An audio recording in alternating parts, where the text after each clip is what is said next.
নতুনভাবে দেশ গঠনে পরিচ্ছন্নতা কর্মসূচি ঘোষণা করেছে মুন্সিগঞ্জ জেলা স্বেচ্ছাসেবক দল।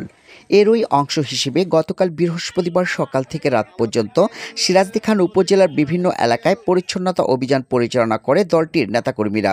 এছাড়াও তারা উপজেলার বিভিন্ন সংখ্যালঘু পরিবারের পাশে দাঁড়িয়েছেন, দিয়েছেন মন্দিরে মন্দিরে পাহারা।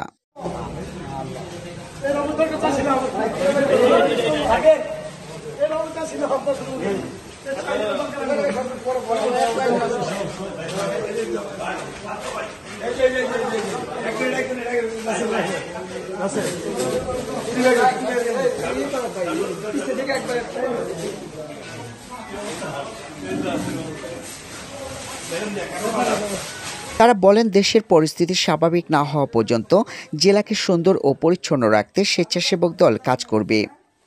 তারা আরও জানান, আমরা সুন্দর একটি বাংলাদেশ গড়তে চাই।